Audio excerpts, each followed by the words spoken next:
Climate change can jeopardize entire economic sectors and take away people's livelihood. But in many cases, some solutions can help us to adapt and opportunities to make life better for all. Welcome to a new edition of Eco Africa. I'm Prince Alems in Nigeria. Once again, we've got a packed show for you today. Let's dive straight in. Coming up, empowering girls, how a solar-powered backpack is changing lives in rural Uganda. Food, glorious food. City dwellers beat the inflation crisis with urban gardens in South Africa. And we meet the woman pioneering eco-friendly trash collection and recycling in Kenya via a smartphone app. Can you imagine catching fish with palm leaves? It's part of an ancient fishing method used off Tunisia's Kekena Islands called shafia, and it's especially environmentally friendly. Come join us and see how Eco Africa went there to watch this amazing technique. The sea is Ali Kabour's second home. Today he's once again heading out to go fishing, using an age-old technique found only here on the Kekena Islands off Tunisia's east coast. It's called shafia and involves catching fish with the help of palm fronds. I've always worked at sea. When I was a kid, I went fishing with my dad. And when I finished my studies and returned home, I automatically went back to fishing. Each shafia is arranged as a triangular barrier. The palm fronds can be seen in the shallow waters all around the archipelago. The fishing technique relies on tidal currents to drive the fish into the traps. Unlike fishing trawlers, the shafia don't harm the marine environment. Instead, they preserve biodiversity. The problem with the drag nets is that they don't allow anything to escape. With the palm branches, fish find holes to swim through. Kabour's friend, Amin Guinides, is also on board. He's not a fisherman, but an artist, and is fascinated by this ancient fishing technique. Traditionally, it involves the use of date palm branches. For Guinides, they too are part of the Kekena Islands' cultural heritage.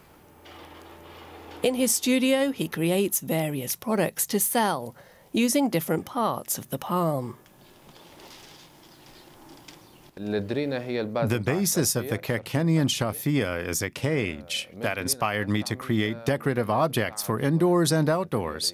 I tried to retain the original look. He sees himself as an ambassador for shafia. In 2020, UNESCO declared it part of humanity's intangible cultural heritage. It's also linked to age-old traditions and cultural practices. I was using this method as a basis for my project without really knowing how it works. Once I learned more, I fell in love with the sea. But times have changed. Some now use plastic traps as they're cheaper. Others have abandoned the practice altogether as it's time-consuming. And industrial fishing has decimated fish stocks, so the haul in the shafia has also plummeted. But some fishermen are actively campaigning to preserve the tradition, especially because it works in harmony with nature.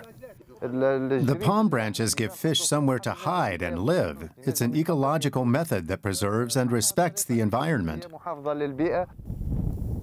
This fisherman believes shafia will continue to stand the test of time, as the fish caught this way are far superior to the catch from industrial fishing.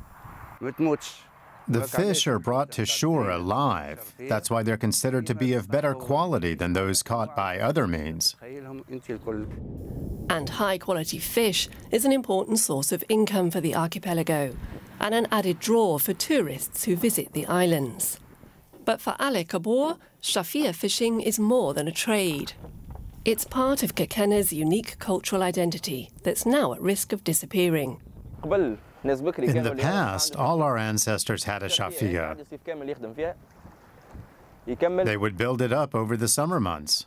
But today, having a shafia requires significant financial capital. money that many are unable or unwilling to invest. And so Shafia fishing continues to dwindle, even though it's so sustainable. While climate change poses huge challenges for many economic models, reducing our impact on our environment can also be a business opportunity, genuinely making a difference while also making a profit. We now head to Kenya to meet one very resourceful woman with a vision to promote a circular economy. Our social enterprise collects waste and recycles plastic in the historic city of Mombasa, and it's all done with a mix of old and new technology.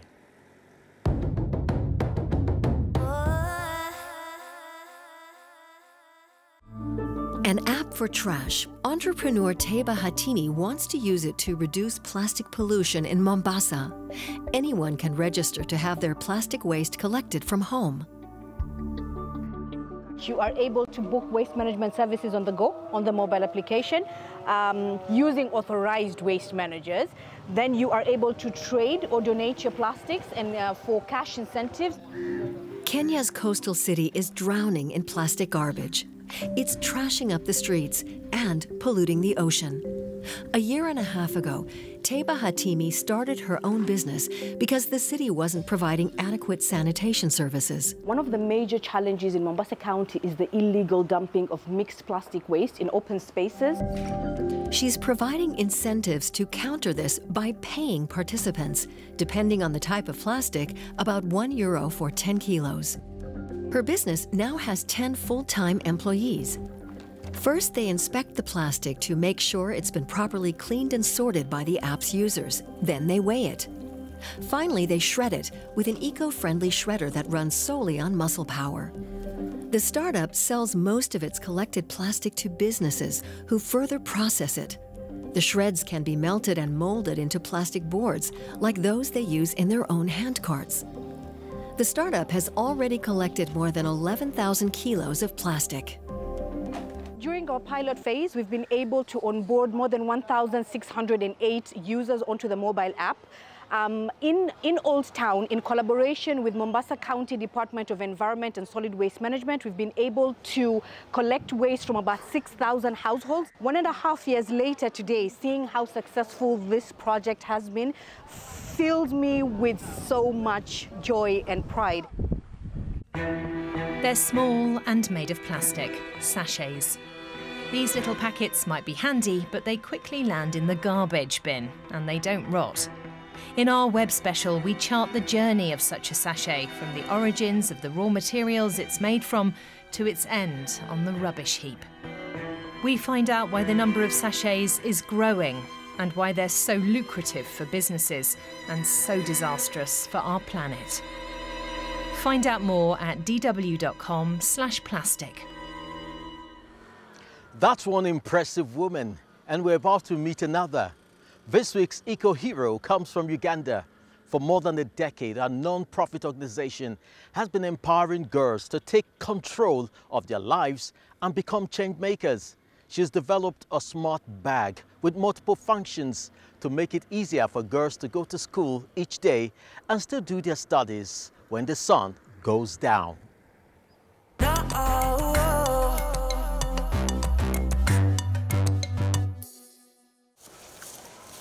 The young women are eagerly awaited, but it's no visit by neighbors or relatives. Shalom Kayinza and Lillian Amojin have an order with a customer.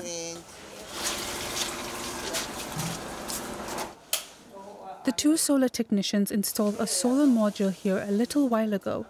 Now the light bulbs are flickering, probably due to the intermittent flow of electricity. They have to find out where the problem lies. The job gives them new prospects. I've got some money from the systems, like to install them. Then what has enabled us that we have really eliminated those process of polluting the environment, the fossil fuels into the environment. So that's what has benefited us all. Susan Natumbo also benefits from solar energy, but in a different way. The 15-year-old schoolgirl owns a backpack with an integrated mini solar panel. It can charge a lamp that helps her study at night. In turn, the lamp can load her father's cell phone. This solar bag is helped me to read my books at night. You don't have electricity at home, as you see. It's also helped me to change my performance. I'm going to pass my exams. The three young women we've introduced can thank Jamila Mayanja, a social entrepreneur from the Ugandan capital, Kampala, for their experiences with solar energy. Mayanja herself gets involved when her employees look for plastic bags on the side of the road, as the solar backpacks are made of recycled plastic. Garbage is a big problem in Kampala. So we try and make a difference in using recycling these plastic wastes and showing the community we are coming from that it's easier to recycle waste than dump them within the water system. After the plastic bags have been cleaned, they are turned into solar backpacks with cute waterproof material on the outside. About 20 women are employed by Jamila Mayanja's foundation. They receive about $5 per backpack. Some of the backpacks are sold for more than $20, but poorer women and girls can get them for free. More than 1,000 backpacks have already been sold or donated. The backpacks allow the young women to be able to discreetly bring feminine hygiene supplies to school. Many teenage girls would otherwise stay home during their periods, causing them to suffer academically.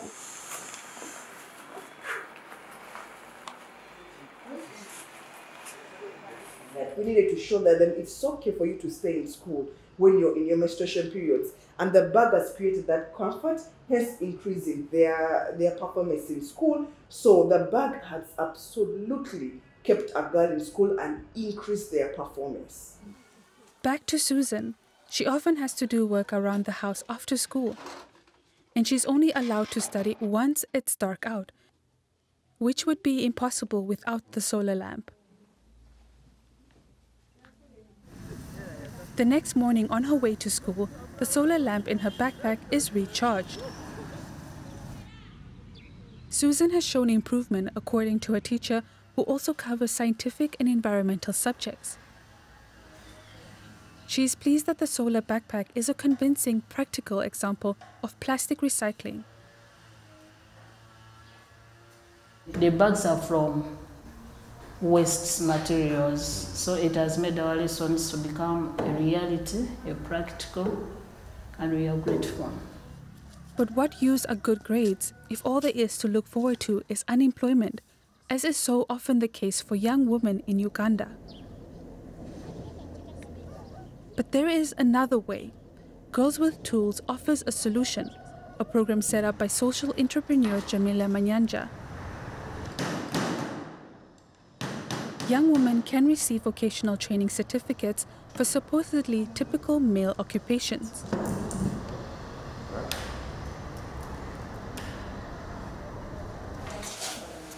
Shalom Kayinza has also received solar module training here.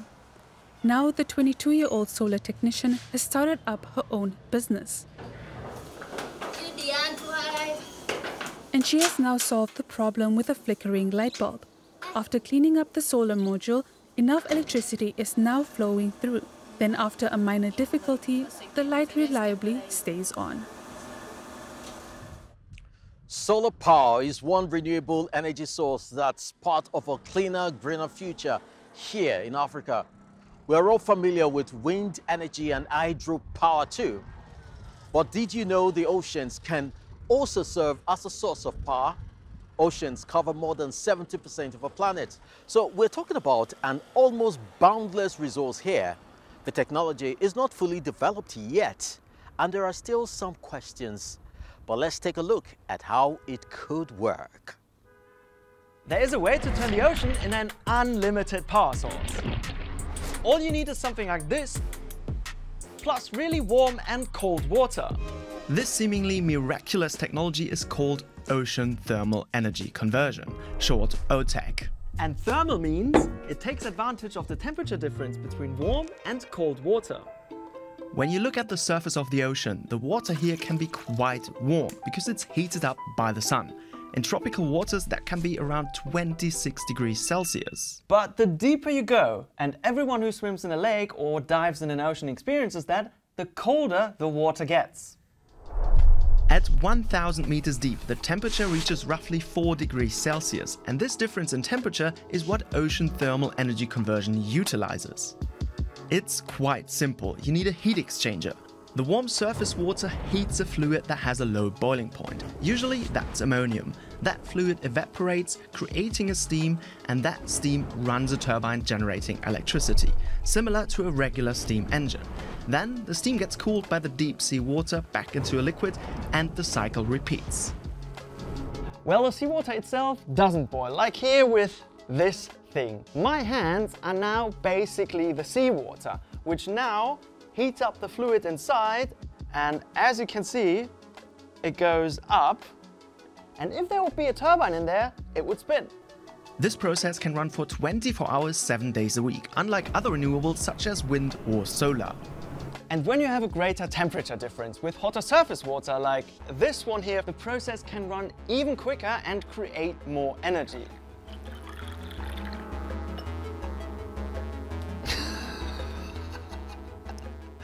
Wow, that is so quick. The groundwork for this technology was laid in 1881 by French physicist Jacques-Arcine d'Assonval. His student Georges Claude then actually built the first but unsuccessful OTEC plant in Cuba in 1930. Later, interest in OTEC peaked when oil prices exploded during the oil crisis. In 1980, US President Jimmy Carter signed a law to ensure the production of 10,000 megawatt of electricity from OTEC in the next 2 decades. The problem here is that you need to get that cold deep sea water up to the surface or onshore where the heat exchanger is. The major limiting factor is that we need a big temperature difference between the surface and the deep sea water. The warm surface water is available all year round in the tropical equatorial zone. That's crucial because a smaller temperature difference means less power generated. Yes, so for us our mission is to address a real problem in tropical islands where there are 600 million people who are unable to generate clean, affordable baseload power. This is Dan Gregg. His company is looking to build the biggest OTEC platform to date, a 1.5 megawatt unit in Sao Tome and Principe. What we have with OTEC is because we're deploying this really across the developing world, that band 20 degrees north and south of the equator, we are supplying markets that have a higher risk, higher political risk, lower credit ratings. And many of these islands near the equator rely on diesel-generated power. OTEC would change that. Older studies estimate that if you disregard practical and financial hurdles, OTEC could power the entire world. Hypothetically.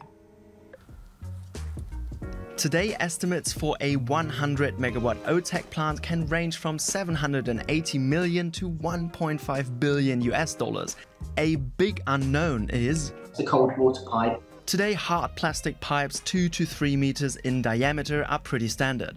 But for a 100 megawatt plant, you need pipes almost 4 times that size. And pipes that big haven't been developed yet. It has proven so tricky that a floating OTEC near the Indian state of Tamil Nadu did not succeed because of cold water pipe failure. And even if it works, storms can destroy the entire thing. That's what happened to one of the first pilot plants in 1930. This uncertainty has even driven away companies with more than 40 billion US dollars in revenue. Lockheed Martin was set to develop the biggest OTEC plant to date in China, but dropped the project because of the costs. Another big question mark is the actual effect on the environment, because you're moving insane amounts of water. We are talking about 4.3 billion kilograms of warm water and 2.2 billion kilograms of cold water per day for a small plant. That's about 16 million bathtubs of water. There are a lot of question marks about OTEC, the economics, the environmental side effects, the cold water pipe, and today's plants are just way too tiny to figure anything of that out. And in the last 10 years, not much did happen. So until serious money is poured into it, OTEC probably won't be taking off anytime soon. With inflation driving up food prices across Africa and around the world, Many are struggling to put food on the table. Fresh fruits and vegetables can be especially expensive. So how about growing your own? An urban gardening project in Johannesburg is showing city dwellers how to produce healthy food at home and even turn it into a business opportunity to benefit the community. Nestled up to the high-rise offices of downtown Johannesburg lies Lawrenceville, but it's no high-income neighborhood. In South Africa, food prices rose by 14% this year, and residents here are barely scraping by. Every day is hard. Sometimes they're rotten. As you can see, the green peppers. I see last time, I usually buy the box 35 rand. Last week I go there, I see the box, it was 75 rand. As long as the petrol is going up, the food will surely go up. The food will surely go up. So, hey, managing nowadays, we have to cut. One way out of the predicament could be urban agriculture. The Victoria Yards precinct in Lawrenceville is just one example of what could be possible in Johannesburg. At this revamped industrial site, Matshipiso Makabane wants to motivate urban dwellers to grow and process their own food. This is beautiful. This is mint. It's very good. You can even put it on TV. Oh, I'm saying on TV. In your tea. I love tea so much. Here, Johannesburg's self-proclaimed Green Lady heads the Green Business College, a place dedicated to inspiring people to get their hands dirty in the soil and make a living from it. The green economy is big. So at the college, much as we cover all those sectors that I mentioned, we start with the low-hanging fruits. The low-hanging fruits, we start at the beginning, and the beginning is food. For about €75, the college offers a 5-day workshop teaching skills to grow organic food, cook it, and preserve it. Today, Makabane is teaching her students to make pear chutney and how to pickle vegetables for storage. It's done with household staples like vinegar, sugar, or salt. But the Green Business College also goes beyond planting, cooking, and preserving. We couple this training with business skills and exposure because we are a business college. And we also want them to be entrepreneurs, to just go beyond doing these chutneys for themselves. I attended a compost class that taught me that you can also make a garden on the hard surface. You cannot say, I don't have space. There's also tires. Actually, that's what I learned, that we can actually convert our waste into something productive. South Africa can produce enough to feed its population, but in 2020, 1 in 4 households went hungry because of the rising costs. Making healthy food affordable was one reason Kolofelo Mpogo got into agriculture. He graduated from the Green Business College 4 years ago and now runs a small urban farm in the north of Johannesburg. The trained musician believes that people in cities need to relearn how to grow their own food. On his plot, he regularly teaches young locals basic farming principles. I hope to see everyone not complaining about hunger anymore, because we'll take this to backyard gardens so that everyone has a smaller piece of what we have here, and then they start seeing opportunities, because, agriculture, permaculture, it has a lot of opportunities, there's so much money here. Mpogo offers these courses for free. Today, another local woman has come to show how to make self-watering planters out of old plastic bottles to grow vegetables and herbs at home. Valuable green skills in hard times. Our economy is falling, so with this, I can plant my spinach, my vegetables, I can eat at home. And they'll be healthy and fresh. DIY. After training more than 2,000 students, it's success stories such as these that inspire Matshipiso Makabane to spread her green message. Food is everything. That's where it starts. Everybody has to eat. COVID or no COVID, climate change or not climate change, poverty or no poverty, people have to eat. And everyone eats, including the president. Each new garden plot and every gardening lesson do much more than just help people to meet their food needs. At the same time, the regained farming skills boost vital insect and plant biodiversity and air quality in urban areas. while spreading the seeds of local empowerment too. So a win-win for all. What a difference just a simple initiative can make. Thanks for joining us today. Do check out Eco Africa online to find many more inspirational stories. It's time to say goodbye. I'm Chris Alems in Lagos, Nigeria. Do join us again next week. Bye-bye.